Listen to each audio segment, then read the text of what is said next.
है। और पात्रता कैसे विकसित होगी, उसके 3 चरण हमने बताए हैं, उपासना, साधना और आराधना। ये 3 चरण अपने जीवन में अपनाइए। नित्य गायत्री मंत्र का जप, ध्यान, उसके बाद अपने दूसरी गायत्री मंत्र का शर्त समझिए। हम गायत्री मंत्र रोज जपते हैं, उसके बाद भी हमारे अंदर परिवर्तन नहीं आता, उसका मूल कारण जानते हैं? उसमें एक शर्त है।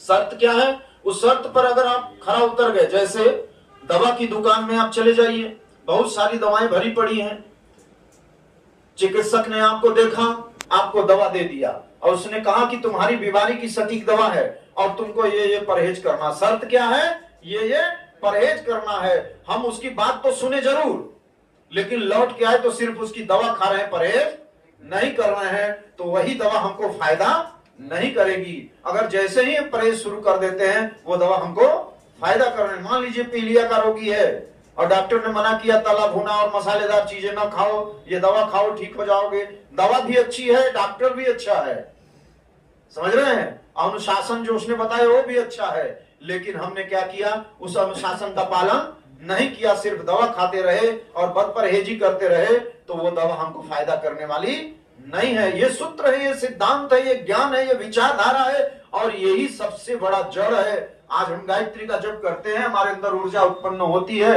हमारे अंदर विचारधाराएं सब बदलने का प्रयास करते हैं। हम स्वाध्याय नहीं करते। स्वाध्याय जब नहीं करेंगे तो उस ऊर्जा को दिशा कहां से मिलेगी?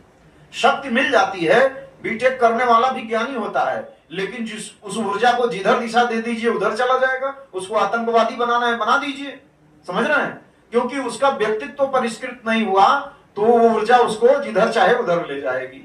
समझ रहे हैं ना? मेरी बात को समझिएगा।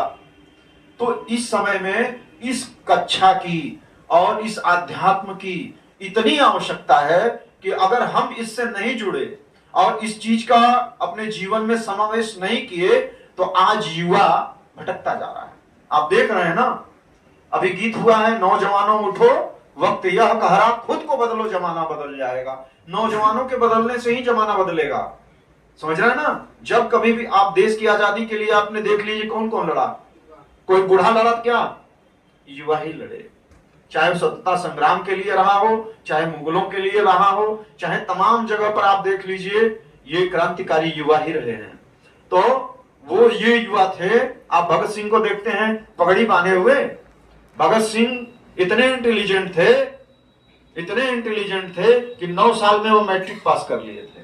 16 साल की अवस्था में उनको नौकरी मिल गई थी पढ़ाने की। इतने इंटेलिजेंट थे। आप समझते हैं कि देश को काम करने वाला ये व्यक्ति जो सामने बोल रहा है या जो लोग झोला लटका करके काम